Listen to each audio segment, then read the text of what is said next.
Olá, meus caros. Aqui é o Corvo. Bem-vindos novamente para mais um tópico acerca das crônicas vampirescas, onde eu estarei retomando as orações, as falas sobre a obra A Rainha dos Condenados, o terceiro tomo da saga vampiresca de Anne Rice. Trata-se da abertura do livro, e logo nós percebemos que, como era de se esperar, ela faz primeiramente uma conexão entre o livro em questão, que está começando, e o livro anterior, visto que o final dele, o final de O Vampiro Lestat, havia sido um final aberto. Diferente de Entrevista com o Vampiro, o final de O Vampiro Lestat deixa entender que, obviamente, aquela história não havia terminado, que ela possivelmente teria uma certa continuação, digamos assim, um prosseguimento, né, visto que os fatos em si não foram resolvidos. E aqui nesse princípio, nessa introdução do livro, Anne Rice curiosamente se coloca no papel de Lestat.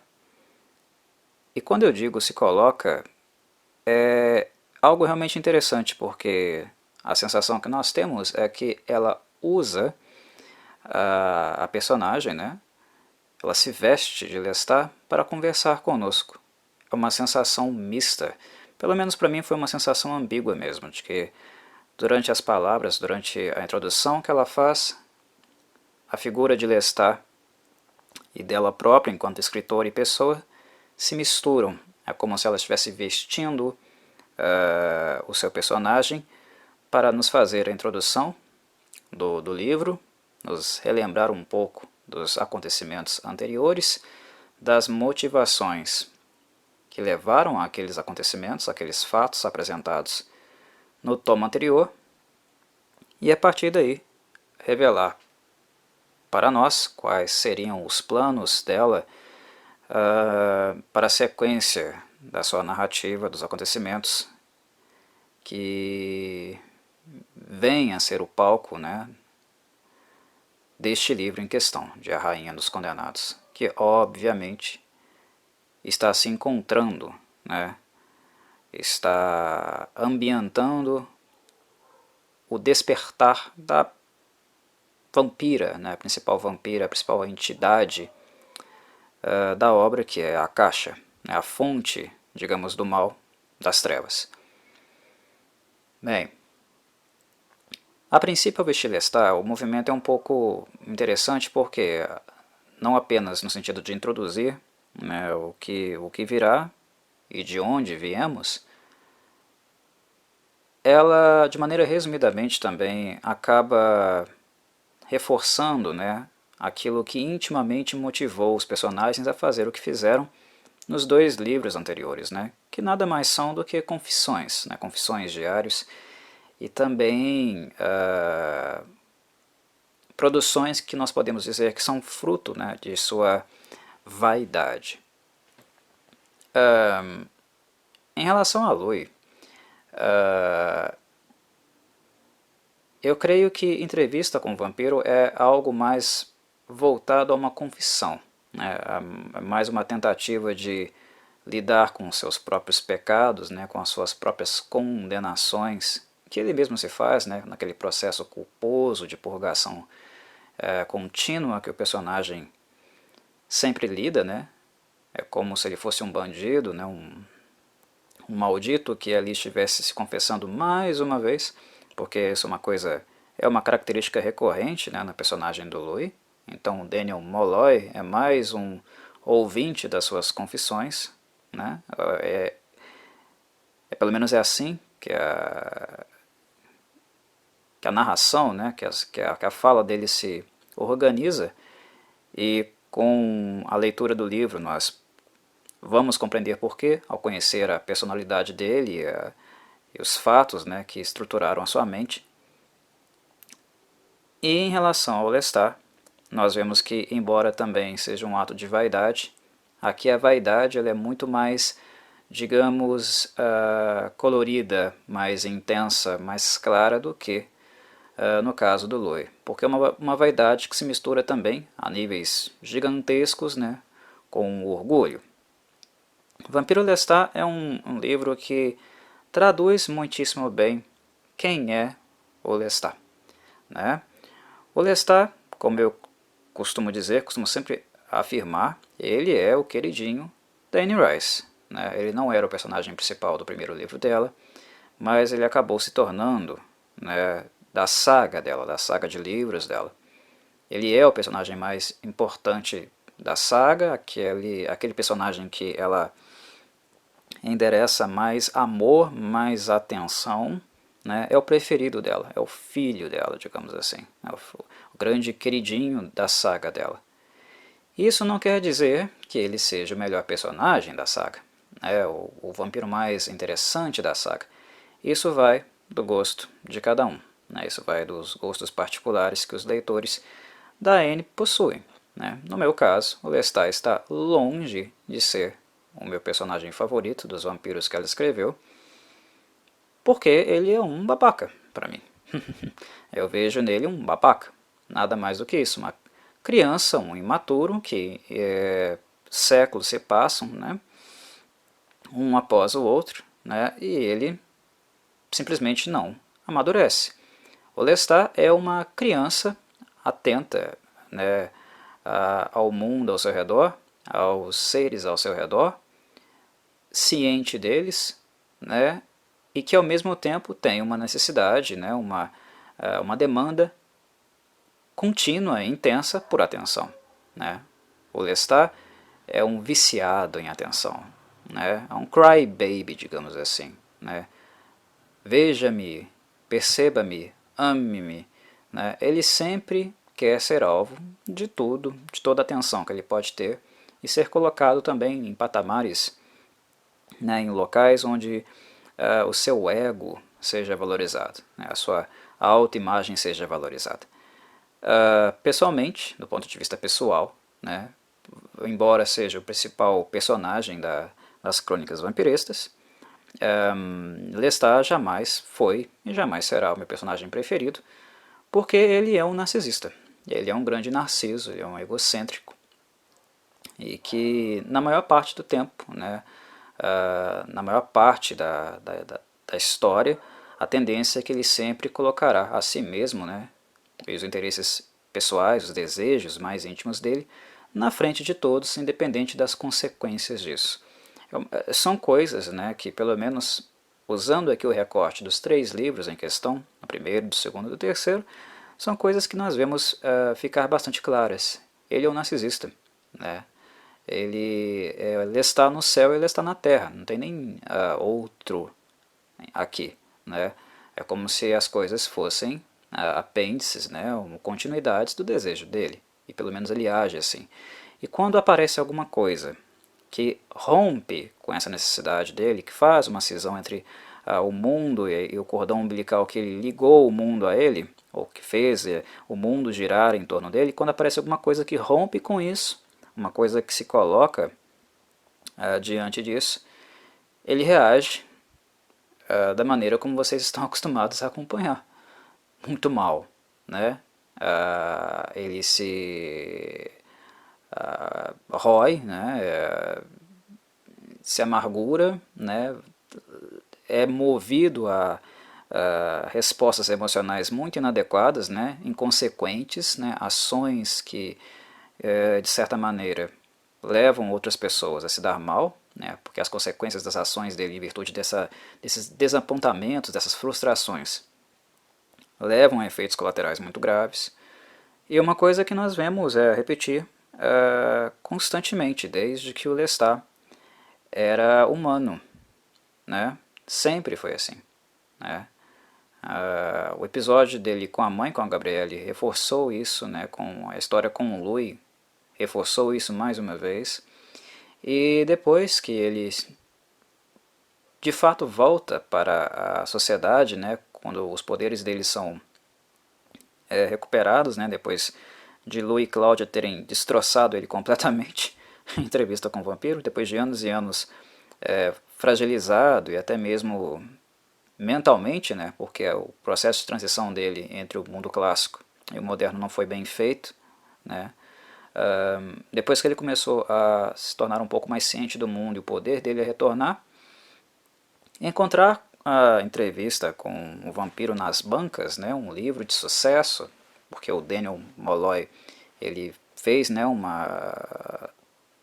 ele transcreveu o livro, né, e publicou.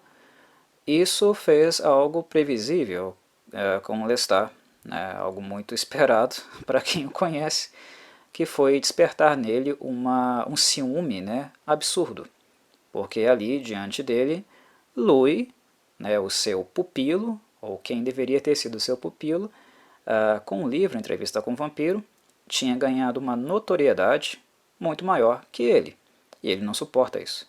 Ele tem que ser sempre, na cabeça dele, é claro, né, o centro das atenções. Ele tem que ser o reizinho, né, o príncipe das trevas. Ele é narcisista. Tem gente que gosta, né, de narcisistas. Eu não gosto. Mas o Lestat é assim. Então, o que ele fez, né, previsivelmente fez, foi escrever um livro mais ultrajante, que colocasse ele ainda mais em evidência, né, que expôsse,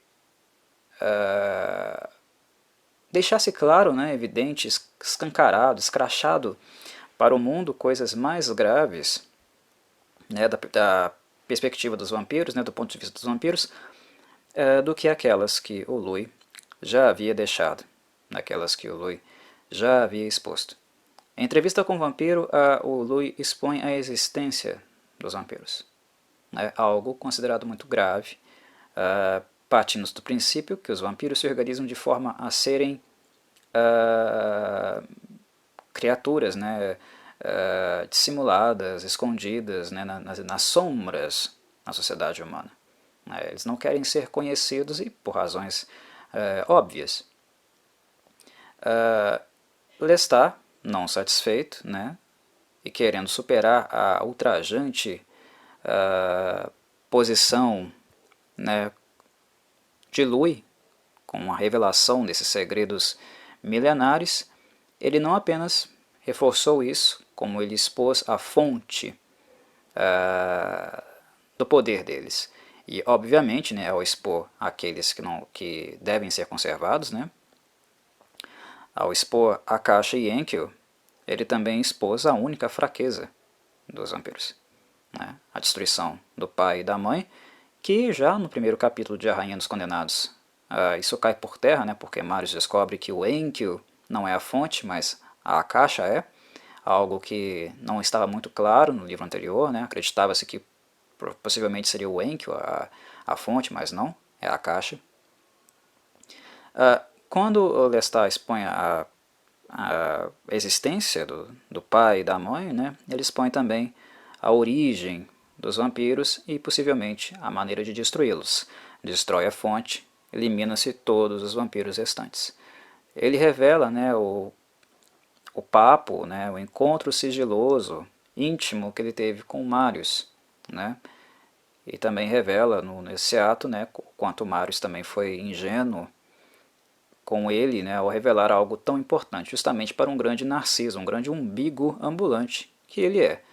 É um erro gravíssimo, né, de Marius, e que é até algo que pode ser alvo um pouco da nossa reflexão, um pouco do nosso movimento, no sentido de questioná-lo, né, as suas motivações para fazer algo assim, justamente com o Lestat. Mas são tentativas, né, de se colocar em evidência. O Louis virou importante. O Louis agora é amado pelos humanos, porque os humanos adoraram o livro, os humanos se apaixonaram pela história dele, que é vendida de forma fictícia, mas eu sei que não é, né? Os humanos o amam e ao mesmo tempo agora os vampiros o odeiam, porque os vampiros entraram em contato com o livro dele, com a entrevista com o vampiro, agora eles odeiam ele porque revelaram seu segredo. Então ele é amado e odiado em grandes proporções. E eu, Lestat, né, agora estou aqui pequenininho. Eu, reizinho, virei pequeno.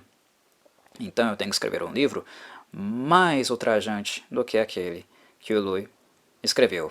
E para fazer isso, Eu revelarei não apenas, né, as origens dos vampiros, eu revelarei também a maneira de destruí-los. Vou estimular o caos, vou estimular a guerra, vou estimular todo o conflito possível, todo o caos possível, para que eu de novo seja o principal, o mais amado pelo meu público, porque escrevi um livro mais intenso, né, mais amado pelos humanos, né, cegos e alienados, e o mais odiado também pelos vampiros, que eu sei que irão me caçar, mas eu serei o mal primordial, eu serei o mal mais desprezado pela minha casta. Ou seja, eu estarei de novo debaixo dos holofotes. Eu serei novamente a estrelinha, né, aquele que terá mais evidência, cujas armas e desejos estarão totalmente apontados para mim. É essa a lógica do Lestat. Fale mal ou fale bem, fale de mim, e fale mais de mim do que dos outros. Né? Então ele é um grande narciso. Né? E a Anne Rice adora ele. É o personagem favorito dela. Mas é interessante esse movimento que ela faz no princípio do capítulo, né, nos capítulos iniciais do livro A Rainha dos Condenados, porque para aqueles que não leram os livros anteriores, e que devem ler, né, senão digamos que a experiência em A Rainha dos Condenados será uma experiência muito mais empobrecida, né, totalmente empobrecida. Mas é interessante porque ela faz clinicamente, né, de uma maneira inclusive muito competente, né, um breve resumo do que de fato são esses dois personagens mais importantes para aquilo que veio antes da trama que nós nos encontramos agora, né? Louis e Lestat. O primeiro livro é de Louis, ele gira em torno de Louis, e o segundo é sobre Lestat. Então conhecer esses dois personagens muito bem, intimamente, é muito importante para seguir com a Rainha dos Condenados.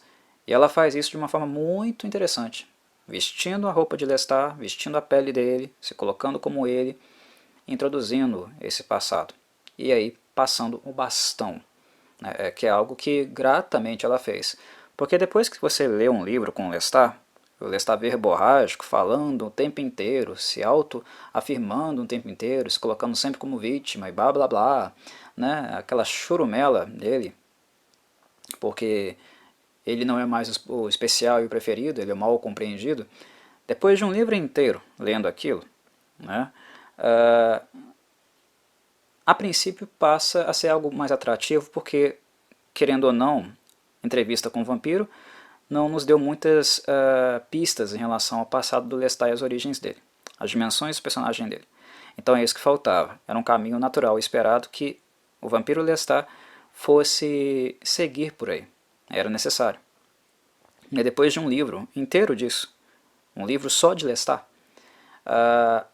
isso começa a ficar um pouco velho. Isso começa a ficar um pouco enfadonho, né?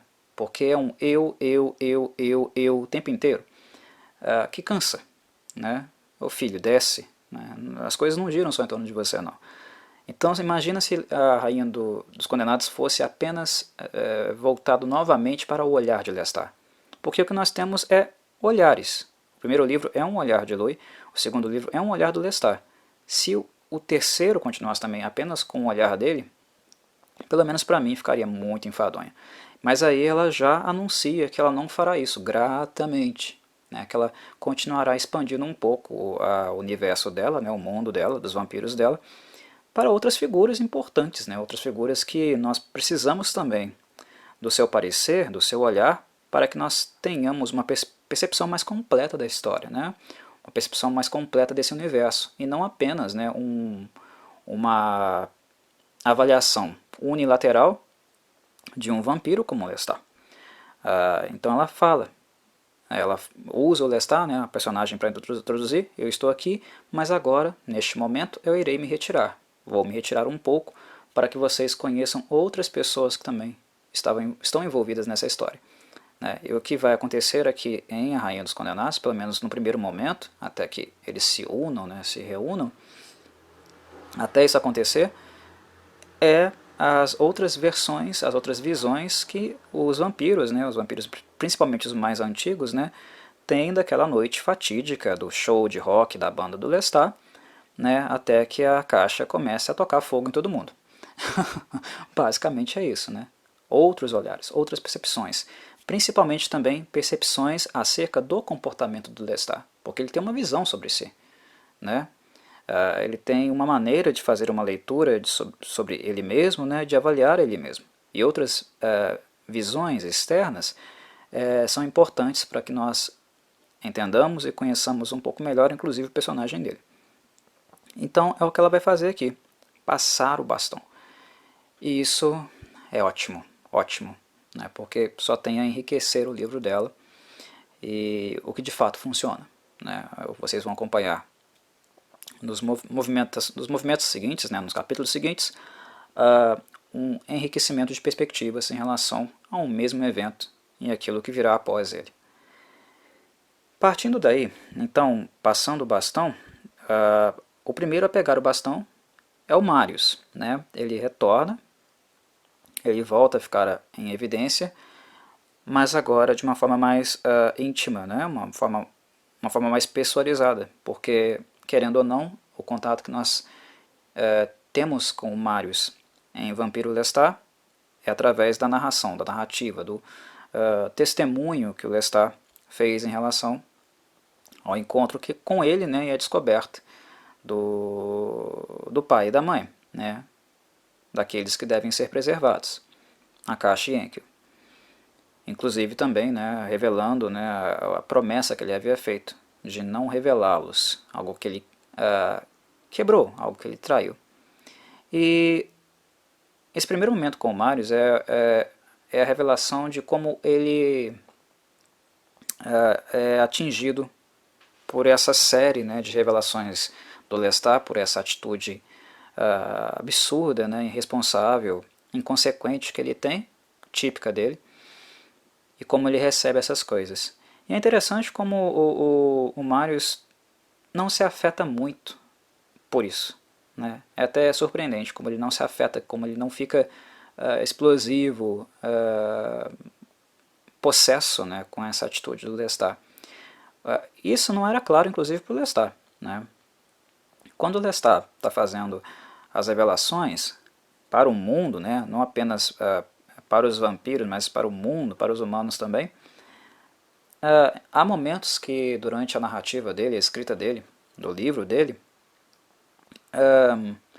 ele se pega pensando, né, o Marius vai me matar, o Marius vai me procurar, vai me encontrar porque ele é mais poderoso do que eu, ele é mais antigo do que eu, ele vai me achar, ele vai me destruir. ele conta com isso, né? Ele sabe que as revelações que ele fez irão atrair a ira de vampiros muito mais antigos do que ele, muito mais poderosos do que ele, e que ele pode dançar, mas ele não está nem aí, porque pelo menos mais uma vez ele será a evidência, né? Ele passou décadas, décadas e décadas e décadas todo decrépito, fudido, nas sombras, se recuperando, né? Regenerando como uma lagartixa, e agora ele estaria em evidência de novo. É o ego dele, né? Mas ele tinha essa consciência de que o que ele fez teria consequências gravíssimas, né? Mas ele esperava que o Marius fosse uma dessas pessoas, e não é o que acontece, né? O Marius ele não está possesso com o Lestat. Pelo contrário, ele não está nem um pouco surpreendido com isso. E é o que nos leva, né, a nos perguntar, a pensar um pouco, por quê? Por que o Marius falou, né, de Akashi Enkidu para alguém como Lestat? E digamos que com o passar do tempo, né, na medida que nós vamos acompanhando o Marius no tipo cotidiano dele, né, do que ele está fazendo aqui no início do livro, nós vamos percebendo também, ele vai deixando transparecer que são séculos e séculos cuidando do pai e da mãe, né? Ele está cansado. A existência dele, a existência do Marius se resumiu por muito tempo em vigiá-los. E vigiar, basicamente, duas estátuas engessadas, sem a menor expressão, que nunca falaram com ele, nunca direcionaram absolutamente nada para ele, e no qual ele dedica a sua vida imortal, né, a sua vida pós-morte, digamos assim, na sua vida vampírica, ele dedica há séculos e séculos apenas a eles, né? E com uma paixão e uma dedicação extremas, né? O Mario sempre cuidou de Enki e Akasha com um extremo carinho, com uma extrema dedicação. Isso é notório, né? Nos santuários que ele constrói para eles, nas novidades que aparecem no mundo e que ele leva para a alcova, né? Apresenta a eles, aqui no caso da modernidade, o som, a televisão. Ele inclusive instalou uma antena de rádio, né? No santuário, para que eles ouvissem notícias, vissem TV e soubessem dos acontecimentos do mundo, embora os dois continuassem lá feitos estátuas, né, sem mover um músculo. O jardim que ele constrói, né, com árvores, flores, é suntuoso. Então ele tem um carinho, uma devoção extremas pelo pai e pela mãe. E o Marius, ele nunca teve nada, nada em retorno. Nunca. Nada, um pio. O pai e a mãe, tanto Enki quanto a Caixa, nunca deram nada para ele em retorno. São séculos e séculos de um amor, né, de uma devoção completa, absoluta. Ele nunca teve nada em troca. Então, o cansaço que ele revela nesse capítulo é algo que nós podemos pensar que possivelmente já estava em vias de fato, né, em processo, já no Vampiro Lestat. Ele está de saco cheio, ele está cansado, né, um fardo que ele carrega sozinho. Né, ele nunca tem um pio, né, um piscar de olhos que seja, vindo daqueles dois engessados, né, que ele sempre cuidou com tanto fervor. Então, possivelmente, quando o Marius revelou o segredo para o Lestat, ele talvez, né, inconscientemente, mas um pouquinho consciente, né, talvez tenha sido uma má fé, ele já sabia que alguém como aquele vampiro imaturo, aquela criança, né, é o que Lestat é, uma criança, né, só que é uma criança que tem nas mãos um poder gigantesco, né, porque o vampiro, seu criador, era um vampiro de grande poder, né. Ele dá a essa criança um poder gigantesco, um poder que ela mesma não pode controlar, e é que a coloca acima de todos os outros seres, a maioria deles. E essa criança nunca teve maturidade, nunca desenvolveu maturidade suficiente para entender justamente, principalmente, a importância e a dimensão do poder que ele tem. Né? Uma criança com poder demais, o que ela faz? A princípio, né, ela está acima dos outros, na medida da expressão desse poder, né, ela já se torna especial em virtude disso. Mas o que ela faz é inflar o ego. Né? Ela não amadurece propriamente. Um poder gigantesco que a transcende, a coloca nos céus, não é algo que ajuda muito alguém que já é imaturo a amadurecer, digamos. Né? E quando o Marius conhece o Lestat, e agora vendo o clipe dele, da banda dele na TV, né, ouvindo o disco dele, ele reforça isso, né, que ele é um moleque, ele é um pirralho, né, um inconsequente, né, uma criança. E não é que o Mario está descobrindo isso agora, ele sempre soube.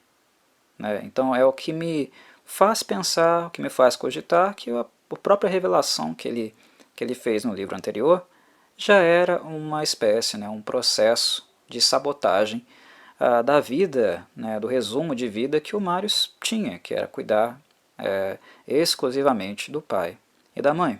Né? Então o processo de sabotagem que está culminando agora, está explodindo agora, que eu imagino, por se tratar do Marius, né, um vampiro como ele, né, tão desgarrado das coisas materiais como ele, nesse sentido ele é quase o inverso do Lestat, né, porque o Lestat é muito preso ao mundo material, ao mundo concreto, essas coisas frágeis, efêmeras do mundo humano. Ele não, ele é descarrado disso, né? Mas digamos que ele já sabia que as coisas iam chegar nesse ponto. E por saber, né, por ter noção do que ele fez, ele não fica com raiva do Lestat. Ele não entra, digamos, num estado emocional como os demais vampiros do mundo entraram, inclusive os pirralhos, né, que ele encontra num bar de vampiros, né, isso aparece, isso é retratado, que os vampiros também têm vida social, né, que eles têm os próprios lugares deles na cidade. Nós vemos isso acontecendo aqui, com o Marius passeando e vendo inscrições, falas e as reações dos vampiros mais jovens. Ele não nutre pelo Lestat essa mesma raiva, essa mesma cólera que os vampiros mais jovens, os demais, estão sentindo dele. E são duas coisas também que acontecem, né? Primeiro, a surpresa que o Marius tem ao perceber que o pai e a mãe, né, Enki e a Caixa, que a maioria dos vampiros, os vampiros ditos vampiros modernos, né, os vampiros dessa geração, uma geração muito presa justamente à materialidade, à vida material concreta e sem muita espiritualidade ou movimentos, né, em relação ao pensamento, à transcendência do ser, né, o vampiro moderno ele é muito desgarrado, ele praticamente ele não acredita em nada, né, ele vive muito rápido, né, ele não se prende a nada, ele não se envolve com muitas coisas e nem procura, né, ter um paladar mais apurado das coisas. É tudo tão rápido que quase não se experimenta nada. Esse tipo de vampiro, né, um vampiro do mundo moderno, apático, o Marius se surpreende um pouco, né, porque o contato com esse tipo de vampiro da parte dele foi muito limitado, porque ele sempre ficou né, dedicado, preso com a Caixa e o Enki, o que meio que esqueceu, né, de viver um pouco a vida lá fora, né, o que acontecia lá fora. Ele acaba perdendo um pouco a dimensão disso.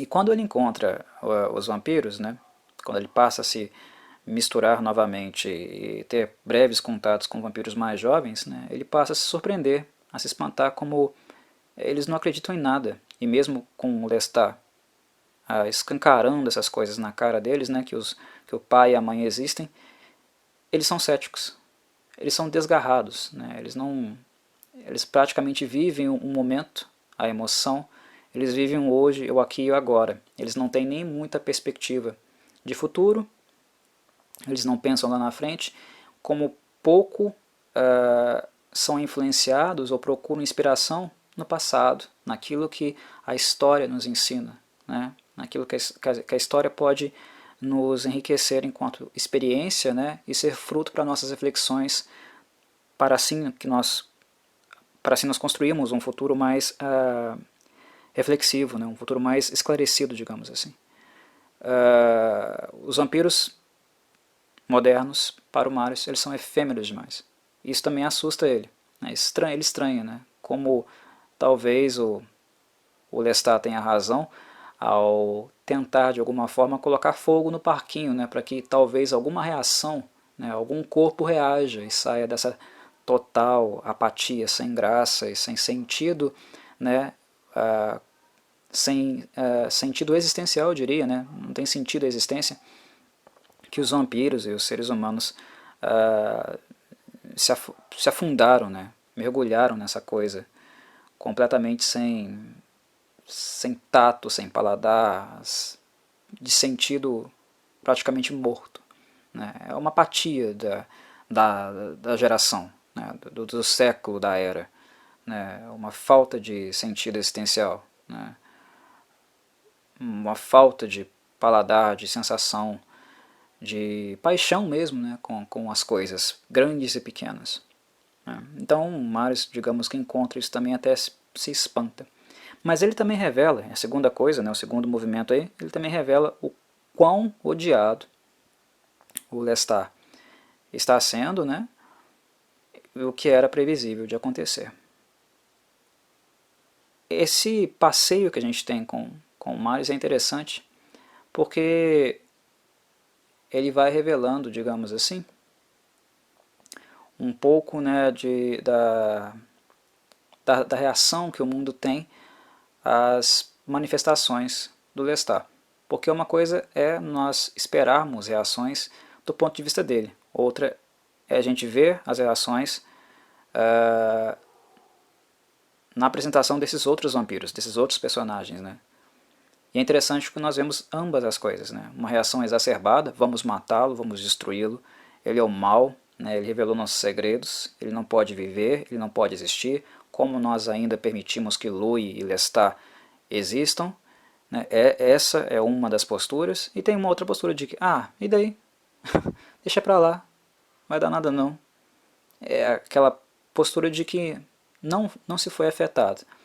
Tem uma coisa que o Marius concorda com o Lestat, na verdade ele inclusive pensa sobre isso, né? É que o Lestat construiu a Bíblia dos Demônios. A Bíblia dos Demônios, no caso, os demônios e os vampiros, né? Por que é Bíblia? Porque ao fazer a sua revelação, ele revela também os seus deuses, né?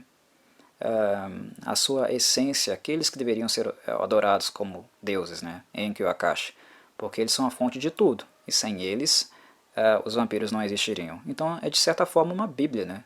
Onde há os deuses, né? Enki e Akash seriam os deuses vampíricos, e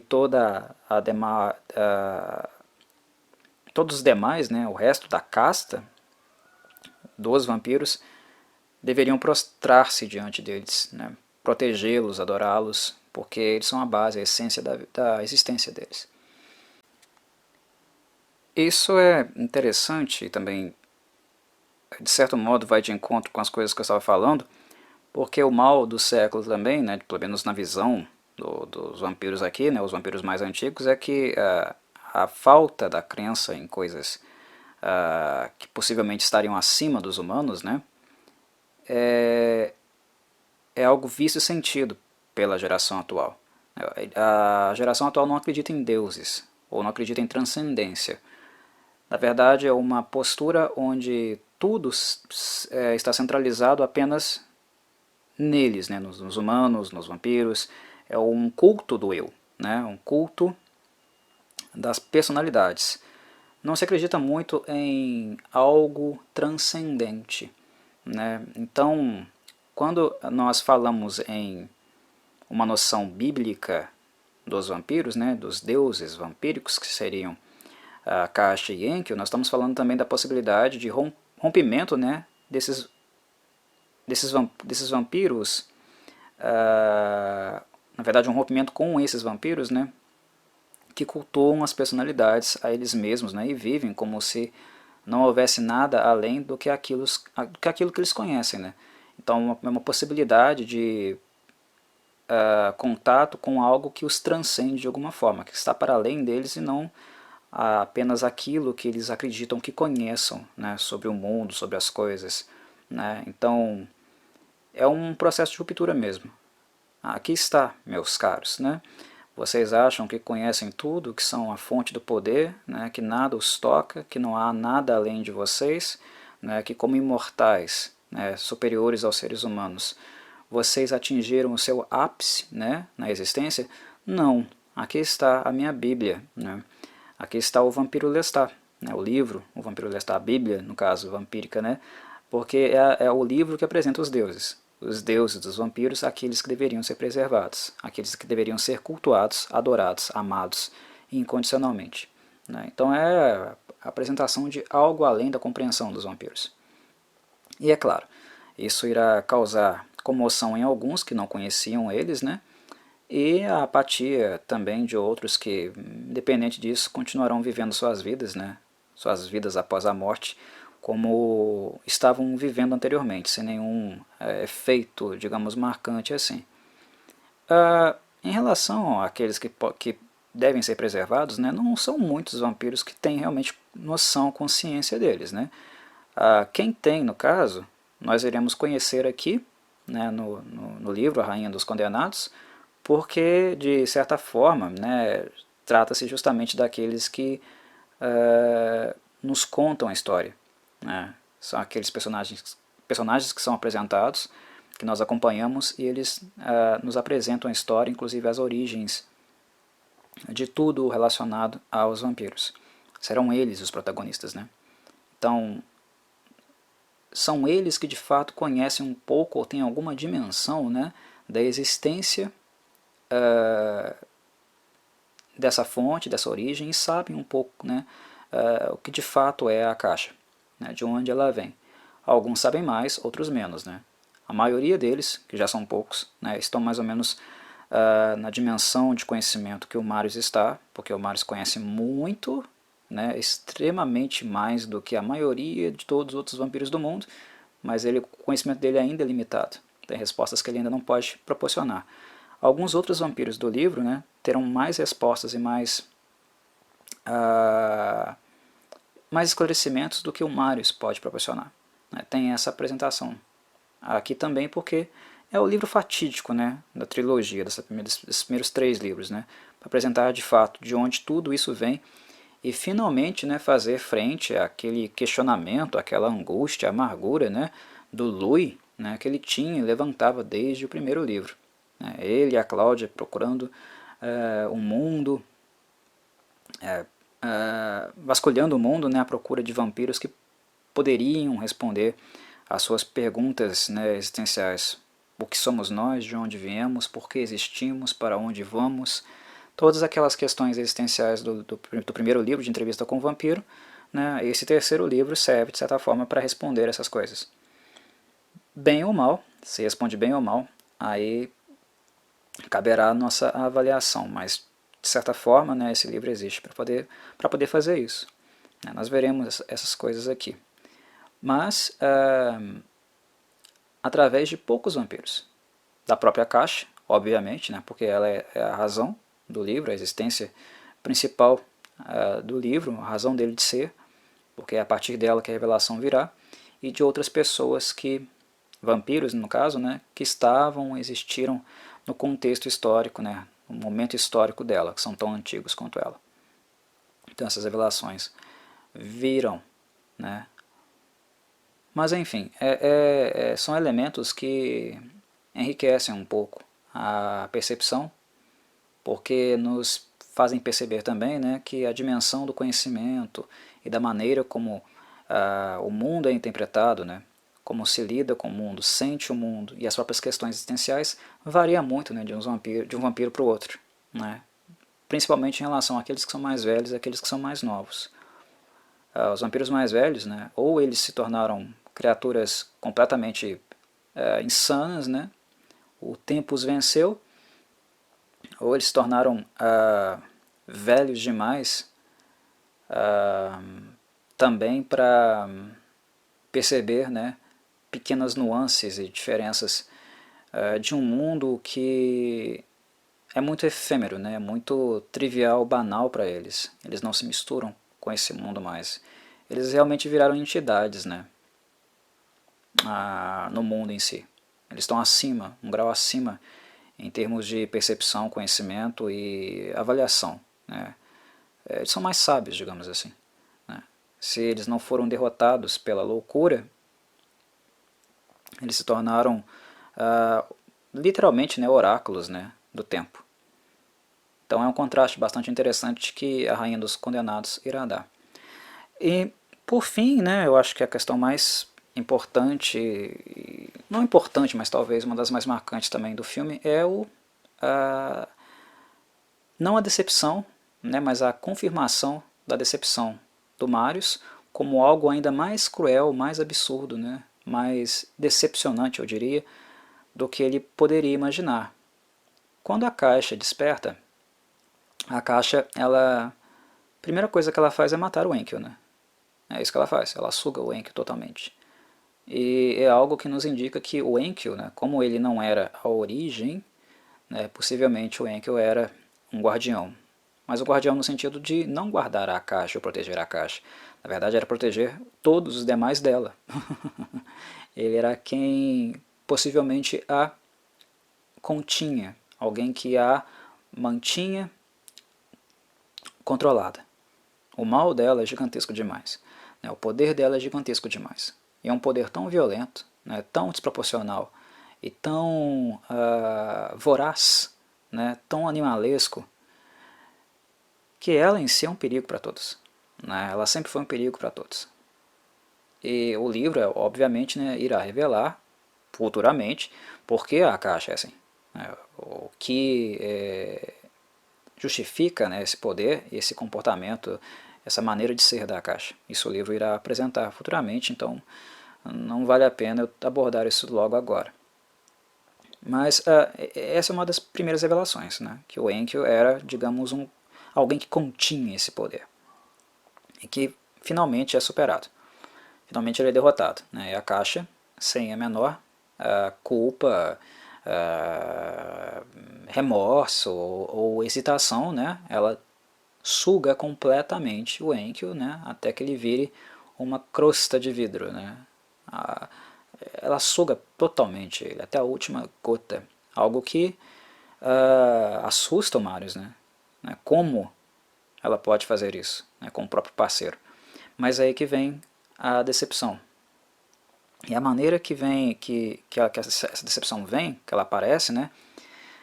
É bem marcante nesses primeiros momentos do livro, e eu acho que também algo que deixa muita gente irritada, né?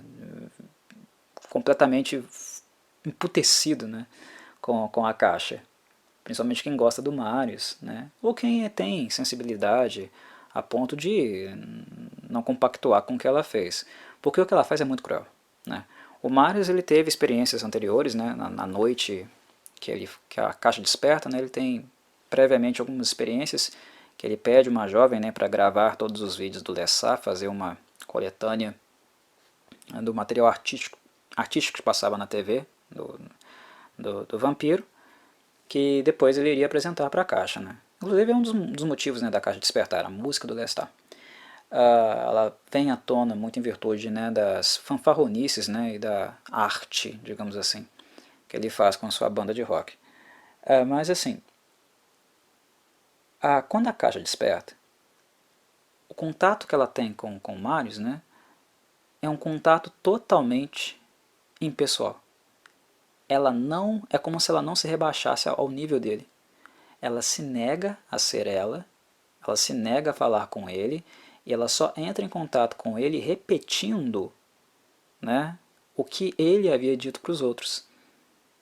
Né? Por exemplo, quando a moça, a humana, entrega as gravações para o Marius, né, o Marius não resiste. Né? O corpo dela é atrativo, sensual, e o Marius gosta de fêmeas, né? Pandora, por exemplo, é um grande amor dele. Né? A relação com vampiros ou humanas do sexo oposto é mais atrativo para o Marius. Então ele não resiste, né? Ele acaba não conseguindo se conter e morde a mocinha. Claro que ele não a mataria, porque ela o serviu bem. Né? É justamente o que ele fala para ela. Né? Vá, você me serviu bem. Né?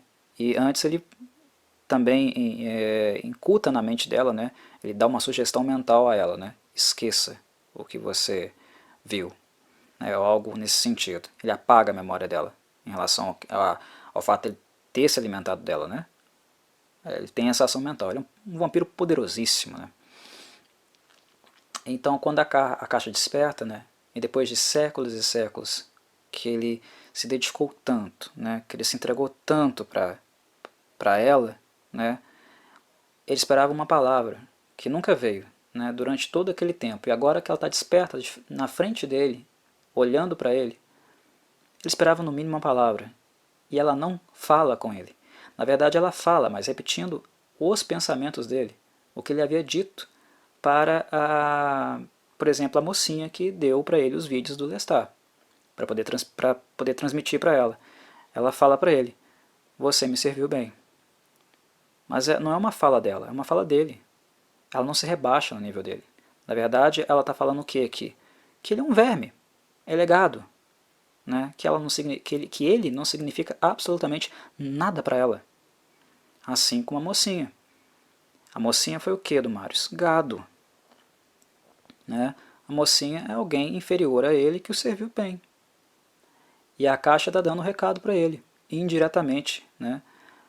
Mas nas expressões que ele escolheu, né, para usar com a mocinha, ela está usando aqui com ele. Você me serviu bem. Mas é como se ela estivesse dizendo, eu estive durante séculos e séculos sugando de você, apagando a sua memória, porque você não é nada para mim, você não importa, você não tem valor, você é apenas alguém que eu uso, como eu usei o Enkidu. Né? Ele me serviu muito bem. Está ali ele agora, todo vazio do meu néctar. Eu dei o meu néctar para ele, mas eu posso tirar, quando eu bem entender. Ele não é nada. Ele não significa nada para mim, muito menos você. Você me serviu bem. E é só. Né? Ela fica repetindo essas frases e pensamentos para o Marius, né, que ele havia praticado com outros, em tese, né, inferiores a ele, digamos assim. E isso é decepcionante. Isso machuca, rasga o coração dele. Né? A intenção dela é justamente essa, feri-lo. Ela quer feri-lo, feri-lo o mais profundamente que ela puder. E é aí que o Marius se toca. Aí que ele acorda para a vida. Depois de séculos e séculos ele acordou. O que eu fiz? Do que eu estive cuidando? Eu estive adorando alguém como deusa, como a essência da minha existência, da existência dos meus iguais, quando na verdade isso que está na minha frente é apenas um demônio, é apenas uma besta. Essa coisa não preza por nós. Provavelmente ela não preza nem por si mesma. Isso é uma besta. É o puro mal que está aqui diante de mim. A essência mais pura, mais poderosa do mal, concentrada numa criatura só. Foi isso que eu estive cuidando. Foi para isso que eu dediquei a minha vida. Anteriormente, eu havia falado que o Marius não sentiu raiva do Lestat, né? Mas é importante que eu diga que quando a Caixa, no livro O Vampiro Lestat, se manifestou, depois de séculos e séculos parada, ela reagiu ao Lestat, o Marius ficou muito machucado também, né? Ele ficou com inveja do Lestat. Ele ficou com raiva no sentido de mágoa mesmo, né? Nossa, eu cuido de você, me dedico para você tanto tempo, né? Dou tanto amor a você, a Caixa, e aparece esse pirralho aqui e você reage a ele. Em O Vampiro Lestat, e lembrando sobre isso aqui no início do livro, né, A Rainha dos Condenados, nós vemos esse ressentimento. Mas aí a Caixa acorda, desperta, e ela dessa forma, dessa maneira, usando os pensamentos do próprio Marius, né, deixa claro para ele, sim, você é um verme. Você é um verme, você não significa nada para mim. É para machucar. O que nós vemos aqui na Caixa é uma expressão forte, marcante, pungente de sadismo. A intenção dela não é comunicar-se com ele ou agradecê-lo ou nada nesse sentido. É machucá-lo, porque ela sabe do desejo dele. Ela consegue ler os pensamentos dele. Ela sabe exatamente o que ele queria. É o amor dela. Então, ela conscientemente faz isso para machucá-lo, para desprezá-lo. E aí ele percebe, né, o mal que ela é. Que ela não é algo divino. Que a Bíblia, né, do Lestat, a revelação do Deus, dos deuses e dos vampiros, né, daqueles que deveriam ser preservados, daqueles que deveriam ser cultuados, ou qualquer coisa nesse sentido, e que deveriam também ser o alvo dos humanos, né, para que os vampiros, seus caçadores, fossem destruídos, é algo completamente diferente daquilo. Não há Deus, ou deusa. Não há o divino. Há apenas o maligno. A essência do mal que o Lestat sabe que é e gosta, e o mal que o Louis conhece, sabe que é e despreza, se angustia por sê-lo, só se reforça a 12ª potência na Caixa. Sim, eles são o mal. Ela é a besta. Não há nada de divino nela. Há apenas o profano, na sua mais cruel, na sua mais maligna expressão. Né? Ela é o mal. o mal supremo. Aquilo que vai tomar quem está na frente dela, ir no mais íntimo, perceber aquilo que mais machuca e vai usar contra aquele ser, apenas porque é divertido, apenas porque isso a satisfaz. Ela não é uma víbora, ela é a mãe das víboras. Ela é o veneno em si, na sua essência. O sangue corrupto que percorre todos os vampiros, que preenche as veias de todos eles, que mantém o seu ser e a sua existência, ela agora irá usá-lo contra eles mesmos, para vê-lo sofrer, porque ela gosta disso. Na verdade, a caixa goza com isso. É isso que é a caixa, é isso que o Marius descobre. E aí ela sai. E, para fechar, né, para dar o golpe de mestre e confirmar tudo isso que eu acabei de falar, ela destrói o santuário e deixa ele lá, soterrado, na neve. E é basicamente assim que o livro, né, A Rainha dos Condenados, se inicia. Mas eu acho que já é hora de parar, tá bom? Para esse podcast. E futuramente, posteriormente, nos próximos dias, talvez eu volte com mais um. A gente vai seguindo assim.